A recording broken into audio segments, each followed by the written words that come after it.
I want to thank everyone for joining us tonight for a presentation on PowerPoint 101, Mastering the Basics. Tonight, Dr. Rochin is going to take you through how to create an engaging and scholarly presentation. Dr. Rochin, I'll hand it over to you. Great. Thank you so much, everybody. It is definitely delightful to be with everyone tonight. So my name is Elizabeth Rochin. By day, I am the president and CEO of the National Perinatal Information Center located in Providence, Rhode Island.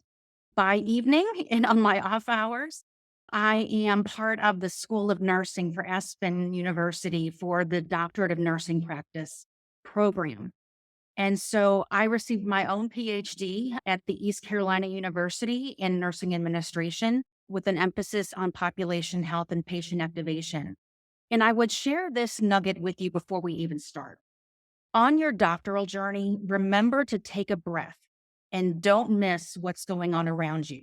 I remember the best advice I ever received during my own program was that my first professor said to me is you're going to miss the leaves changing color. I started in August, and you know what? The first year I didn't even remember the leaves changing color because I didn't see them.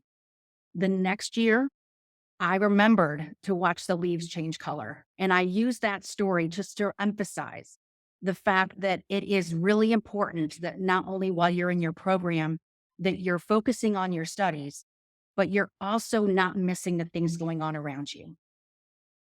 So this is the agenda. We're going to go over some basic ground rules of what we're going to cover and not cover. We're going to have an introduction. What is PowerPoint?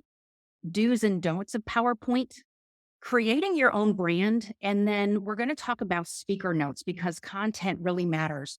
And we're going to bring it all together. So why PowerPoint? The emphasis with PowerPoint is that you want to be able to share complex issues in an understandable way.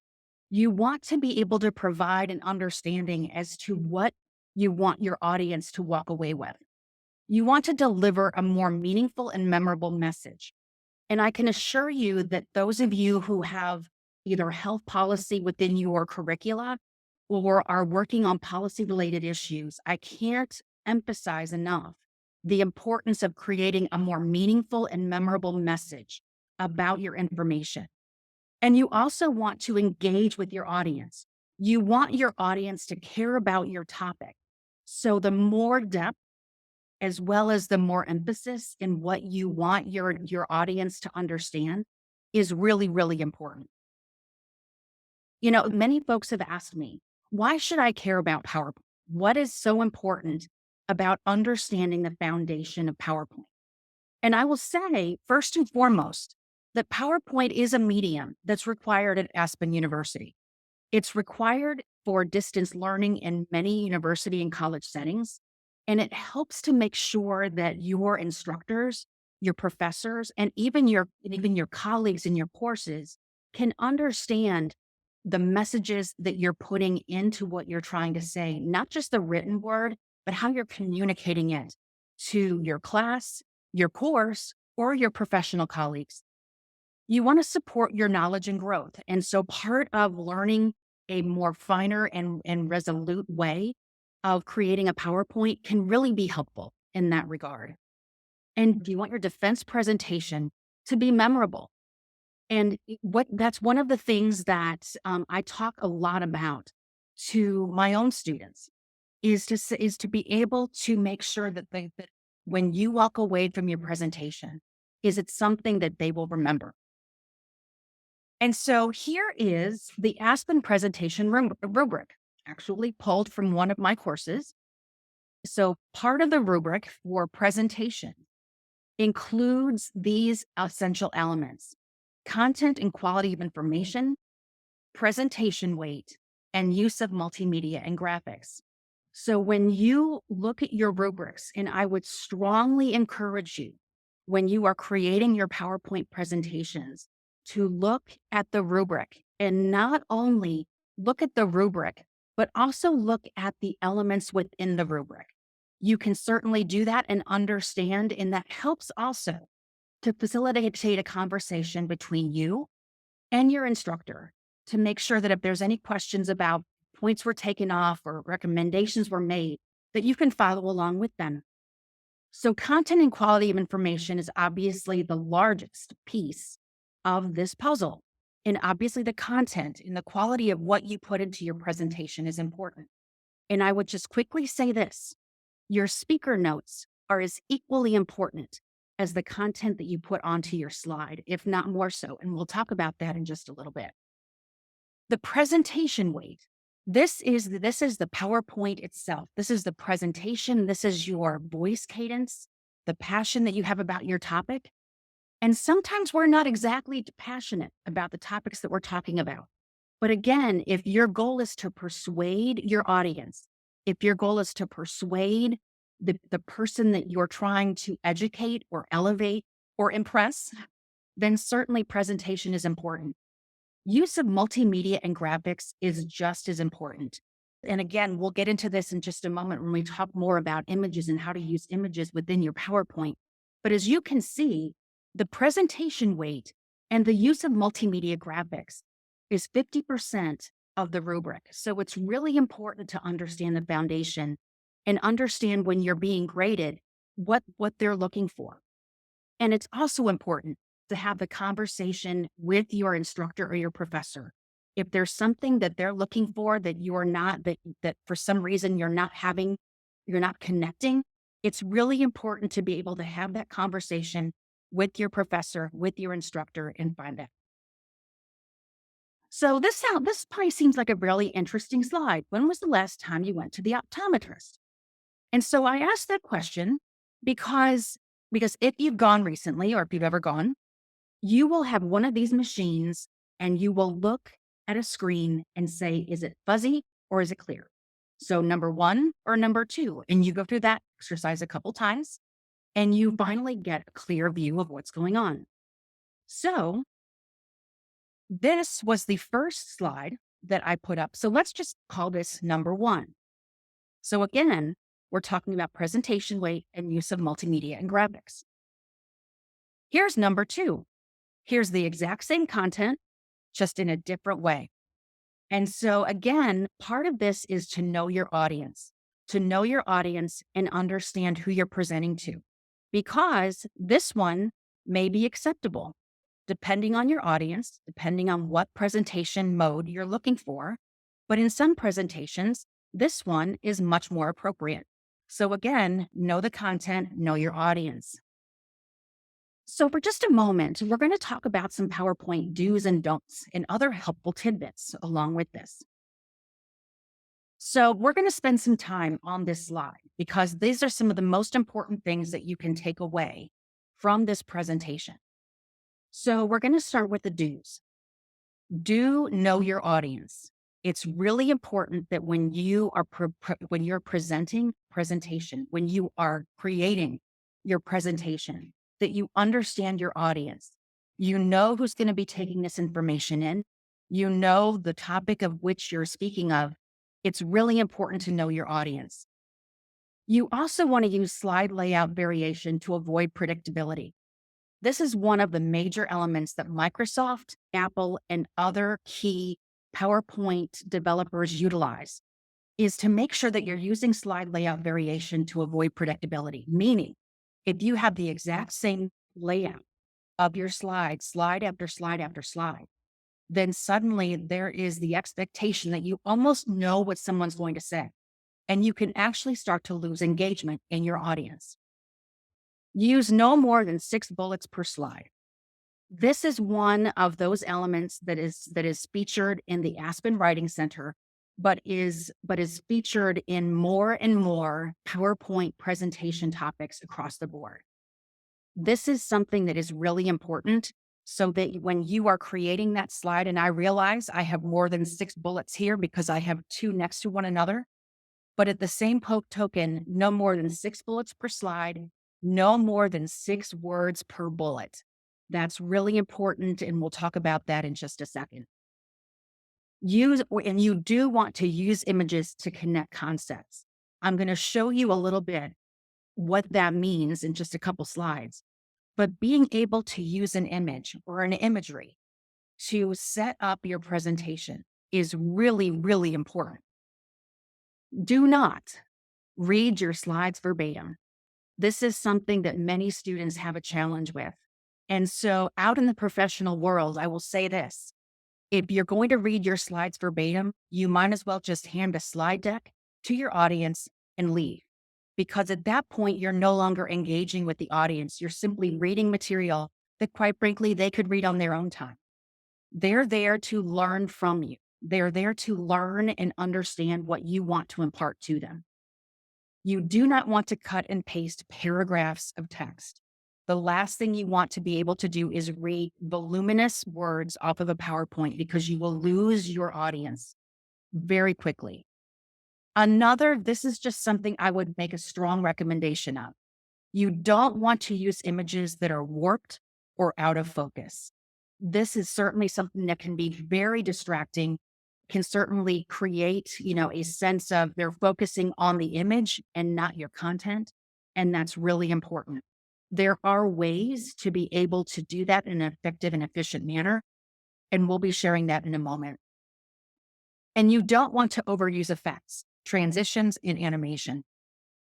Many times they can be very helpful. Transitions and animation can create a wonderful and powerful slide presentation, but overused can become a huge distraction and turn people away very quickly. And suddenly they're focusing on the transition and they're not focusing on your content. This is where you're going to learn something. This should say introduction slide. Every slide deck, every time, brings elements together for your audience, because what you're going to be doing is you're going to be having an introduction and a conclusion slide that looks almost identical. And we're going to talk about that in just a minute, because it's really important to set up your conversation. And it's even more important. What I see quite a number of students do is list every single slide topic that they're going to talk about. So they will have 18 or 20 slide titles on an introductory slide. And that can immediately send people off and really create a distraction, because suddenly they're thinking, oh my gosh, all of this content, when really all you need are 3 or 4 critical elements to introduce your topic to. So some of the objectives we're also going to talk about this evening are the use of smart art and other tools. And as you can see here, smart art can be a very manageable and very easy way to put information on a slide and be able to provide it in a way that can tell a story. So in other words, on the left, I'm utilizing terms or concepts, and on the right, I'm using the word or the phrase to consider what it is. So review, smart art, and other tools. Discuss, they are very useful. Identify, to say a lot. Review, without too much text. And it also sends a message. And you could just see that I put a transition in there just so you can see the difference in what it looks like when you're using transitions between slides. So again, this is also smart art in a different way, in a different format with an image. But again, you're able to do this and to make a point without too much text. So we're going to talk about using images to tell a story. So for example, that red bridge on the left, there are many ways that you could use that bridge. For example, you could use it for an insurmountable climb. You could also say the destination or the way ahead just seems so difficult. On the right, you can use that type of slide or that type of image. You use a bridge, and you could say it's a bridge to nowhere, or it's a bridge to somewhere, or your future is cloudy. So as you can see, there are ways to use an image to tell a story that can help bridge those information. So if you're using a concept for bridging the past to the future, this is one way to be able to leave an image with your audience to connect them to better understand your way ahead.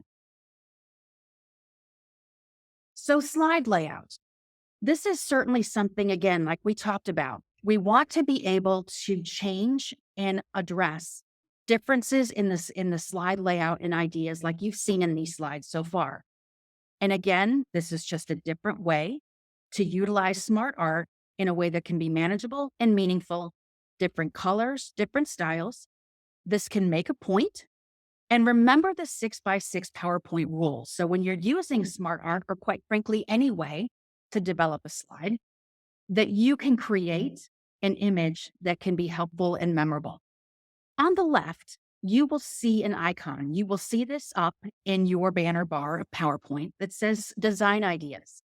If you haven't used that recently, or if you haven't used it in a way that's meaningful, you want to consider that, because that gives you options and it gives you other ways to design your slide that can provide that level that, to decrease that level of predictability in the slides that you have. Let the technology help you achieve a varied and unique presentation. So, for example, you will see the same slide that I used earlier. You will see on the large red block, there are a number of ways that that slide can be presented.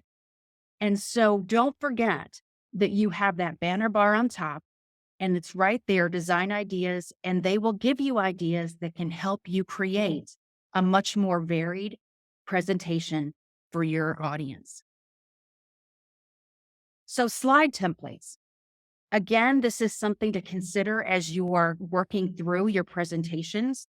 If you look at your PowerPoint design bar, which is up here in the red on the top, you will see design. When you open that, it suddenly gives you great latitude in some of the designs that are available. However, on Microsoft PowerPoint and other PowerPoint types of programs, this is a very limited number of templates that are available. And in fact, there are thousands of online PowerPoint templates. They're ready-made variation built into their slide options. The one thing that I would be careful and caution you on is that you always want to be careful about the files that you upload or download from your computer. You always want to be safe. You don't want to fall prey to potential scams or to potential malware that may exist. There are great opportunities to be able to utilize either Microsoft or other known systems, other known programs for your PowerPoint templates. So when you look at this slide, you see a lot of hands, but what could you also see? Agreement. You could see solidarity. You could see togetherness. But what this image is showing you is that a very short sentence and a big impact, you can use an image and write your script completely around it. And that's so very important, because you can use an image for an entire page to really ensure that if there's a particular point that would be made better by an image or a picture, that you can use this in a way that, again, you need to be able to build your speaker notes around this. When you have very few notes or very few words on a slide, it is absolutely critical that you're building your PowerPoint presentation with your speaker notes. And so telling the story in data and images, this is really important information as well. And so as you can see here, perhaps what I'm describing is a nurse leader providing nursing rounds for her patients. Now, would you know that that's nurse leader rounding? Maybe, maybe not. But if you tell the story with an image and data, certainly then you can put the two together and see that patient engagement and the role of the nurse leader becomes very together, and creates not only an image of what you're trying to describe, but also puts the data behind it. And so you can see the action and the outcomes from that. So remember I talked about the introduction slide? Well, here we go. Here's the conclusion slide. So as you can see, sometimes we all have our issues with PowerPoint. So again, every slide deck, every time, brings elements together for your audience and connects the dots. These are really important. And this is also, as you will see, part of the rubric and part of your assignments is to have the introduction slide and the conclusion slide, because the conclusion slide will bring the information together. And as you'll see, there's an image also that's inserted on the bottom to help again create that imagery of connecting the dots and making sure that when your audience leaves, you have an understanding of what's going on. So that's my overall discussion this evening. I know we wanted to try and save a couple minutes for questions, but I'm going to stop sharing now, Heather, and I hope that that was helpful. That was such a fantastic presentation, and I'm sure everyone here learned something that they didn't already know. If you've got questions for Dr. Rochin, we do have some time, so please feel free to come off mute, or if you would prefer, put in the chat box and I can read the question for you. So while we're waiting for some questions to come up, a couple things I thought that I would say. This PowerPoint slide deck, that portion that you saw, I share with students who are either expressing interest in learning more about PowerPoint or back to academia after a long pause and just have no idea how to do that. But I will say this for the students on the course: your speaker notes are just as important as any text that you write for a paper. I always look at the speaker notes and look at the content of them. Ideally, you want at least 5 to 7 sentences per slide. Otherwise, it's really hard for the instructor or the professor to really know, did you get it? Did you get the content? Did you understand it? So I would say minimum of 5 to 7 sentences per slide. And that's something I reinforce with my students all the time is that your speaker notes are in essence a facet of your paper, and they're just as important. Dr. Rochin, we've got a lot of feedback coming in through the chat Oh, box. good. Thanking you for such a wonderful, helpful presentation, and I'm getting private messages as well. We've got a question here. Does the university accept Canva instead of Microsoft Ooh. PowerPoint? So, that's a really great question. And technically, you can download Canva into a PowerPoint presentation. Again, it is a PowerPoint. You download a Canva presentation to PowerPoint. They are spectacular. I do them myself for my own work, my own day-to-day work. They can be very, very useful. I certainly wouldn't discourage it. The next question I have in the chat box is, should you limit your speaker notes to 50 words?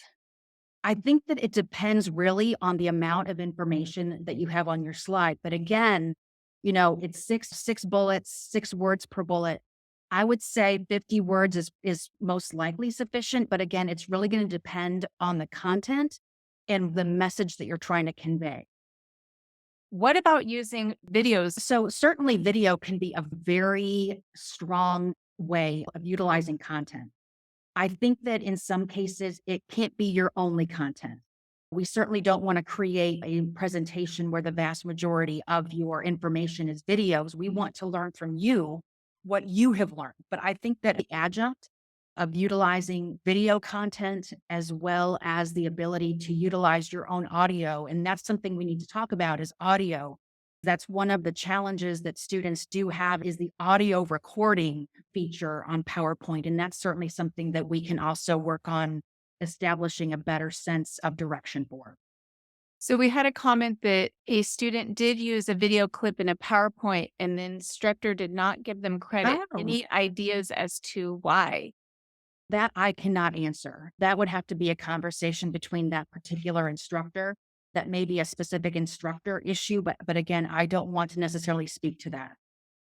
Yeah, and I think this really brings up a point that comes up a lot on these doctoral student support webinars, and that is as a doctoral student, we are hoping you're feeling empowered to be the CEO of this educational experience that you're having and ask questions. Be sure to ask questions because your professors don't know if you have a question. Unfortunately, we don't yet have the power of mind reading. So it's really helpful for you to ask a question when it's not clear. So maybe this professor thought that they gave you written feedback somewhere. Maybe it didn't get saved or, you never really know unless you ask. So the key is communication. Always, always, always advocate for yourself. We had some other questions about, can you use Keynote and We do require Microsoft Office products. That is one of the requirements. So please make sure you have that. We've got a question about using the Aspen PowerPoint template. Is it acceptable to use design ideas? I would say that's a question for your particular faculty chair. Certainly, I think that there can be a great deal brought to the conversation and to a presentation when it goes beyond just the standard traditional template. So I would say definitely have a conversation with your chair, explain why you think it's important to be able to show that type of variety. There's a lot of research that really does show that a standard, quote unquote, stagnant template really does minimize the impact of the presentation. We've got another question here about speaker notes. Again, I think that it really does bode a conversation with your professor or instructor. For myself, I think it's really tough to be able to provide a decent level of content on a slide with less than 5 to 7 sentences.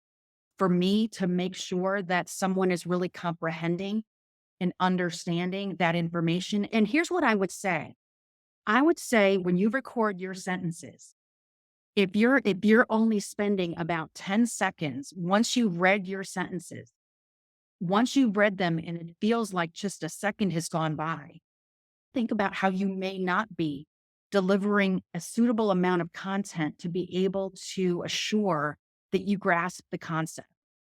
And so again, it would be remiss on me to speak for other professors or instructors. What is the least amount of words? I would say probably right around 5 sentences would be the least to really understand and really be able to show your understanding of the content. And Dr. Roshan, that's another theme that we often hear during these webinars. Frequently, the answer to a question at the doctoral level is it depends, because now there are so many factors. Everyone has such a unique project.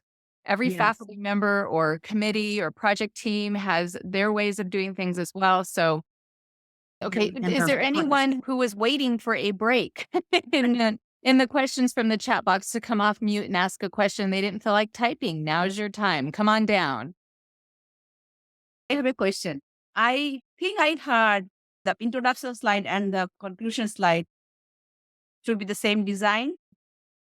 One of the recommendations I offer students is that when you have an introduction and a conclusion slide that are similar but with different content, that in some ways is creating what I would call your PowerPoint brand. And so being able to kind of tie your introduction and conclusion together is very similar to writing a paper. You want your introduction statement to tie together well with your conclusion, because what's in between really is supporting your introduction. For example, in your introductory statement, you're catching your audience. Why should they care? Why is this so important? What am I going to learn from this? So PowerPoint is very similar. You start with an introduction. This is what we're going to talk about. This is why it's important. You have your presentation in the middle, and then you have your conclusion in the end. And so having similar slides kind of bolster both sides can be really important and can really kind of help set the beginning and the end of your presentation, if that makes any sense. Okay, and then we had a question about the 6x6, but it looks like one of the, people are answering in the chat box, which is awesome. So yes, if you remember anything, it is the 6x6 rule. No more than 6 bullets, no more than 6 words per bullet. And occasionally, yes, you may find that someone uses maybe a couple more words, but really the goal is to utilize your bullets as the starting point. Your speaker notes are what's really important. Thank you for answering those questions. And again, Dr. Roshan, tons of comments thanking you for such a helpful presentation. I know this will be one of those YouTubes that gets watched over and over and over again. Thank you so much. And I love that Dr. Roshan started out. Don't forget to take a deep breath and watch the leaves change color around you. And on that note, I look forward to seeing everyone next month. Thanks so much and have a great evening. Thanks, everyone.